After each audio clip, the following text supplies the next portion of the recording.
嗨，大家，我是瓜。巴黎是这次旅欧18天的第一站，接下来我要用巴黎博物馆通行证畅玩2天。欢迎你们加入我的历险记。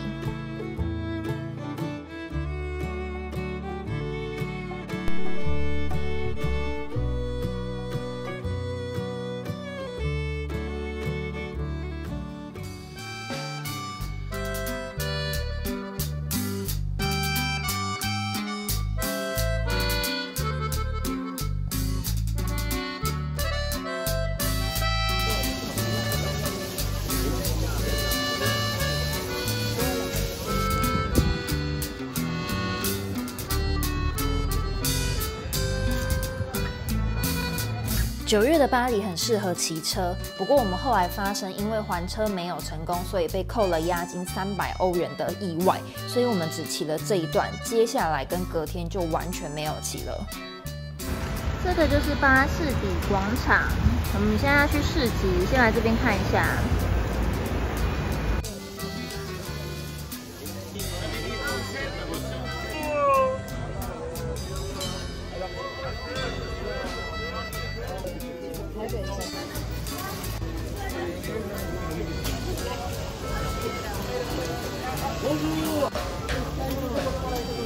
刚才买了1盒马铃薯，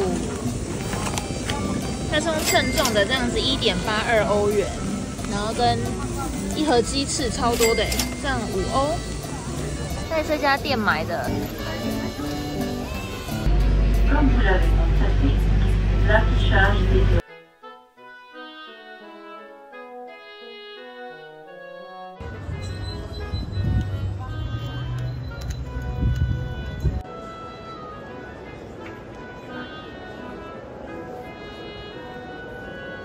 从门口一走进来，左转，这个小房间就是10岁了。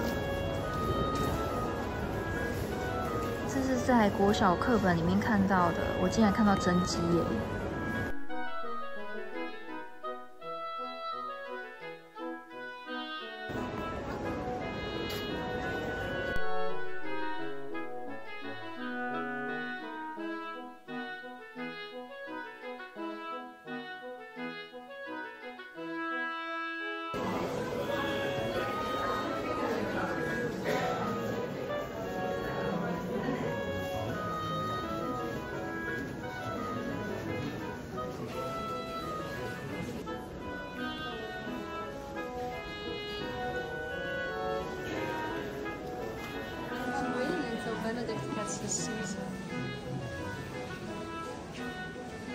这里也是必来拍照的大钟，这就是我们在外面的时候看到的那个大钟，而且从这边看过去，好像可以看到圣心堂哦。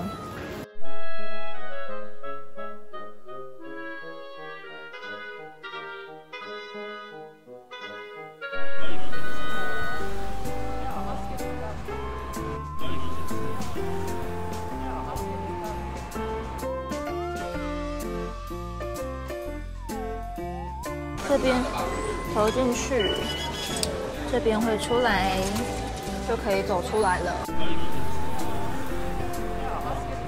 现在在前往凡尔赛宫的路上，我看 Google Map 上面好像是1公里，大概要走个15分钟左右吧。不过现在的天气我觉得还蛮舒服的。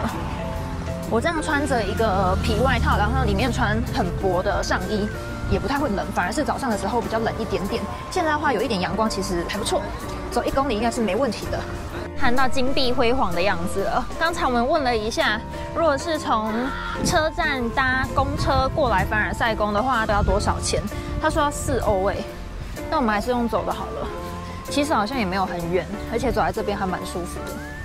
这位就是路易，只是我忘记他是路易10几了，好像是14吧。这座凡尔赛宫就是他建造的，哇，好大哦！这马看起来有点惊讶。我们预约了4点，可是他说就算有预约，还是得排队。这超长的人潮。可是如果你连预约都没预约，你可能连票都没有，所以还是得先预约。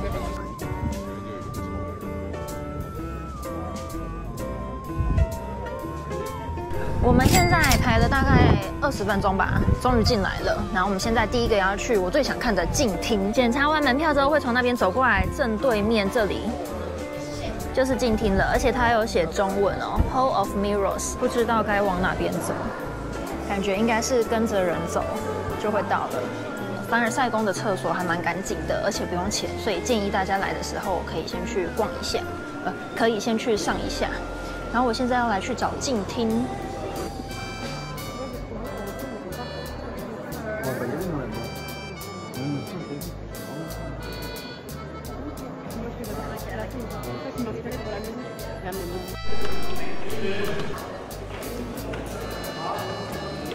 这边是花园呢，这边是凡尔赛的花园。如果想要进去的话，也要付费。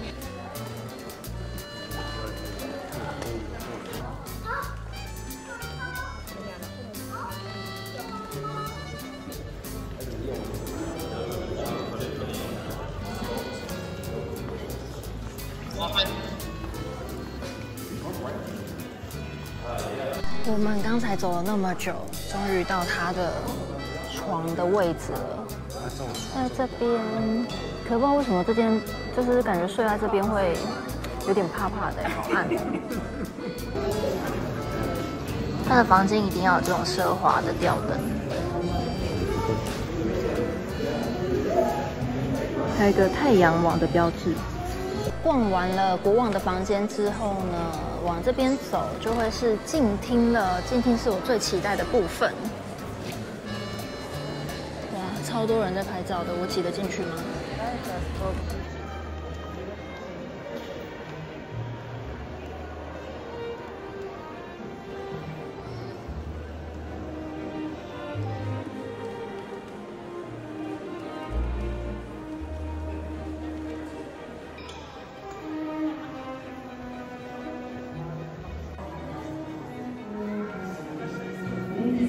我们看完镜厅，要继续逛下去。可是其实说真的，逛到现在已经有点视觉疲乏了，就是看起来都很高级、很华丽，不过好像感觉都差不多。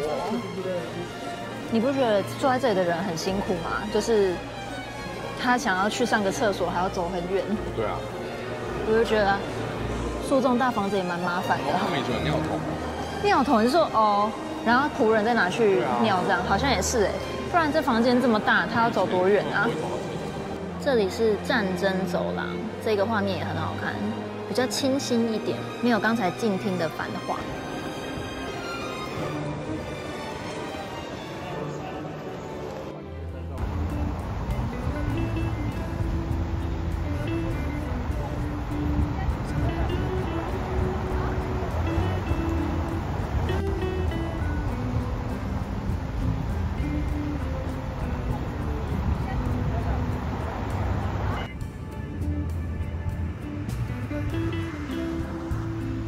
天气阴阴的，好可惜哦。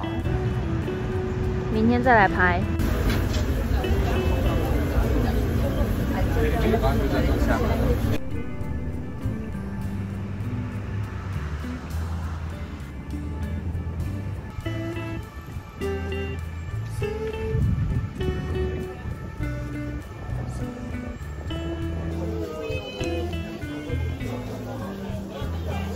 可惜下面现在都还是奥运的鹰架，不然应该会更好看。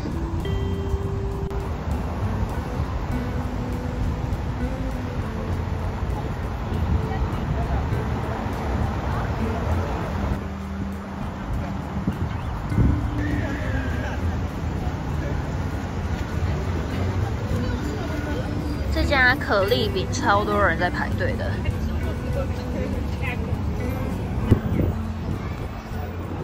这边是凯旋门的下方，哇！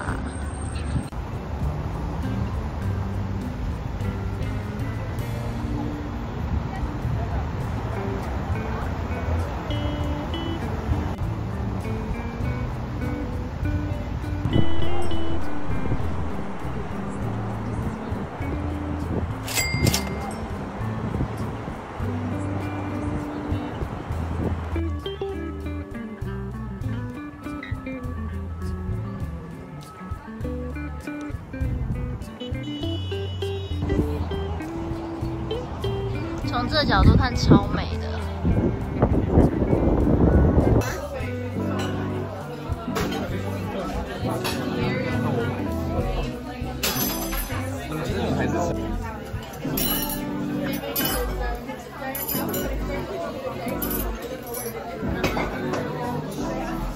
这个是瓜牛，这是洋葱汤。现在来示范要如何吃瓜牛。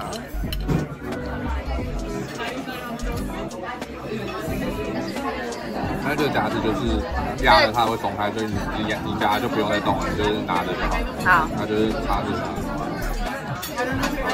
哇，那其实好像没有很复杂。这个是鲑鱼塔沙拉，然后油封鸭，最有名的油封鸭。这个也是油封鸭，2个人点了3份。那你现在吃，看好不好吃？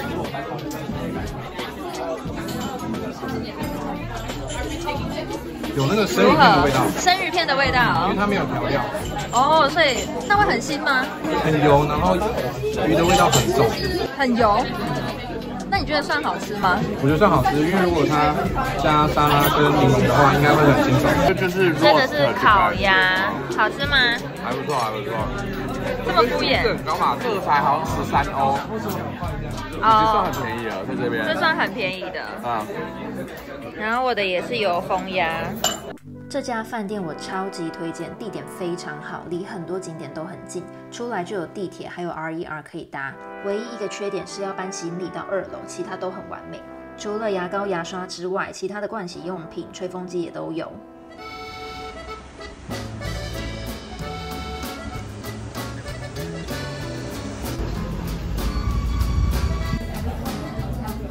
我们点了一个培根蛋、热美式，还有酪梨蛋吐司。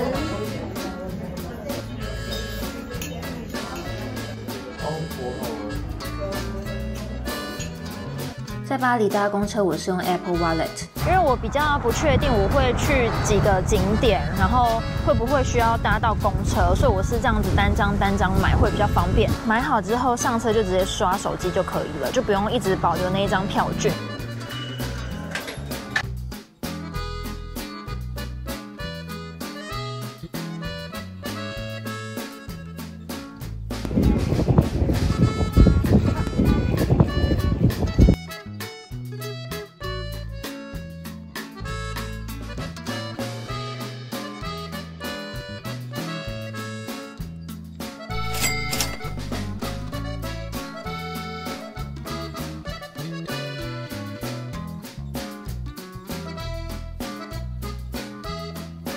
到处都是蒙娜丽莎的指示牌。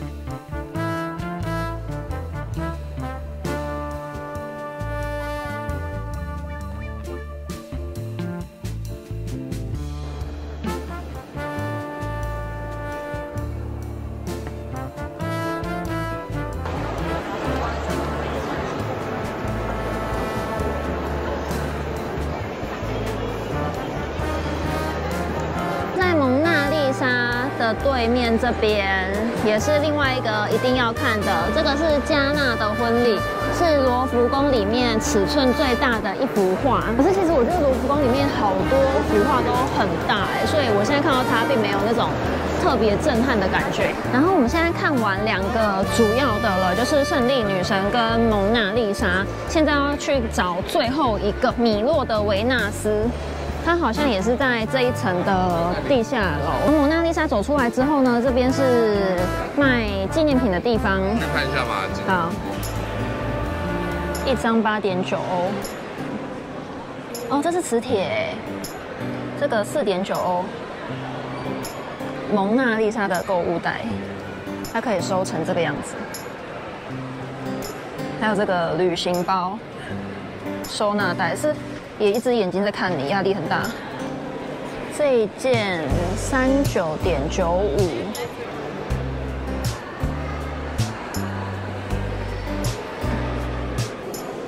哇哇哇！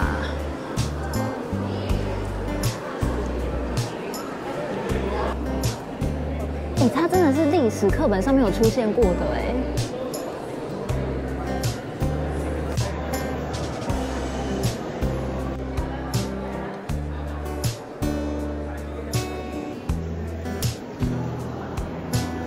它其实很大哎。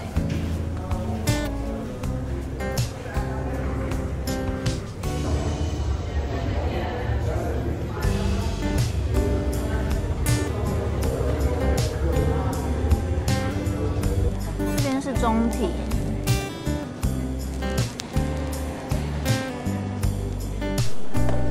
结果我们一走过来就看到汉谟拉比法典了，就是它。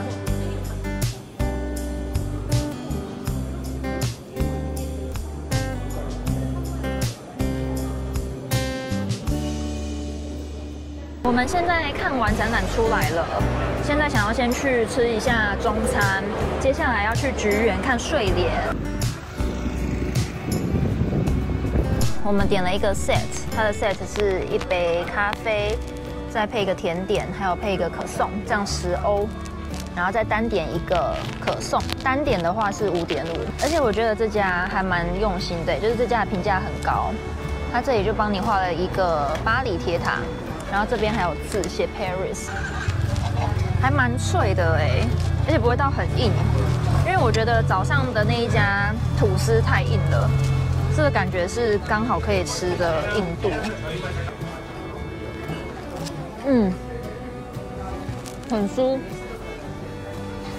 不过其实好像没有特别的好吃，就蛮好吃的这样。我们吃的这一间 Happy Cafe 的对面就是杜乐丽花园，然后杜乐丽花园再过去就是菊园美术馆，所以我是把罗浮宫跟菊园排在一起的，然后中间休息的时候过来吃个点心，这样才不会太饿，不然其实逛完罗浮宫还蛮累的。我们现在已经进来菊园里面了，我预约的是下午的4点半，然后我刚才4点08分就先进来了，所以如果你们时间没有差太多的话，应该是可以直接提前进来的，没关系。然后我现在要直接去看睡莲。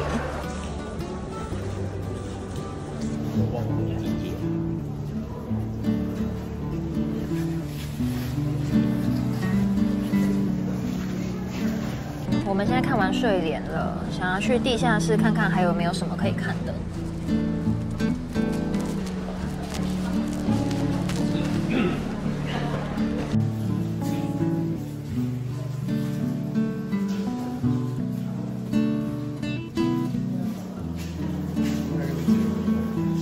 我们现在已经逛完菊园了，菊园其实还蛮小的，最主要就是那个睡莲，再来。地下室的话，就是刚才那一个比较偏现代艺术，有点像毕卡索的画风的画，大概就这2个地方。所以我觉得菊园其实可以不用停留太多时间。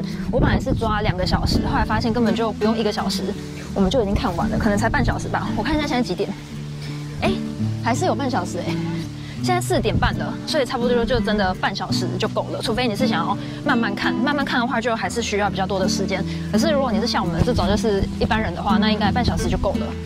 然后现在我们要去博物馆通行证可以用的最后一个地方，叫做圣徒礼拜堂，也刚好在我们的民宿附近。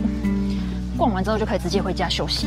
然后出站的时候就这样逼一下就出来了，这样真的超方便的。现在要往圣徒礼拜堂走，这边都超级多这种露天的咖啡馆。这边就是圣徒礼拜堂了，各位真的要先预约，不然人潮真的超多的。我们现在进来家乐福里面，因为刚才想要提前去圣徒堂，可是他说不能提前，要准时，所以我们就想说来逛一下好了，顺便买晚上的水。这样大罐的水1.5，小黄瓜1.99元，一盘生菜6.85，一块鸡肉2.03，包菜2.05，缤纷乐这样5条4.94，这种罐装的可口可乐1.5欧。这边是圣徒堂的外面。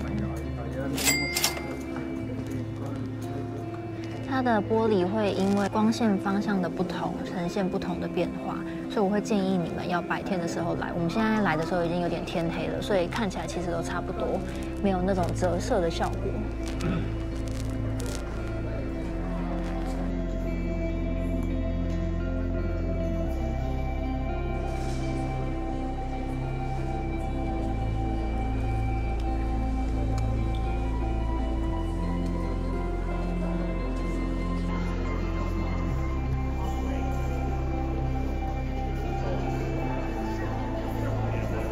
这一栋是圣徒堂，这边是法国的法院，是真的有在做的法院的。对，就是里面现在是有在审判的，所以你可以进去参观。圣徒堂的对面呢，就是巴黎的古监狱。很多人会把参观圣徒堂跟巴黎古监狱放在一起，不过我们就没有要参观监狱，今天就参观圣徒堂而已。我们现在参观完圣徒堂了，我们要去吃晚餐，刚好那一间餐厅就在对面呢，就是这一间，过马路就可以到了。而且它看起来好浪漫哦，还可以坐在户外，可是现在有点冷，我不想坐户外。哎，还是我们坐户外？好像也是要户外才有位置，或者是里面的窗边之类的。排骨天塔卖完了，柠檬酥皮塔卖完了。嗯，听起来都是很好吃的，卖完了。我们的餐来了，看起来很赞呢。这一个是凯撒沙拉，还有配一些应该是鸡肉还是猪肉的吧。它附了一个面包。那我的是蘑菇欧姆蛋。哎，我觉得它沾番茄酱很好吃哎，还是根本是番茄酱好吃？会很硬吗？这个配起来超好吃。你要沾一点这个，就会有鸡块的感觉。真的，它上面什么东西脆脆的？它上面有这种不知道是谷物还是什么的，吃起来很脆。我发现这个很好吃，是因为它的蛋里面有融入一些cheese的香味，所以我每吃一口都觉得很香。然后它的蘑菇也是，就是有一种淡淡的cheese香，可是又不会很腻。然后沾上番茄酱之后就更好吃了。我们饭都已经快吃完了，还有人在排圣徒堂，所以你们要去的话，真的要先预约，不然就会排超久。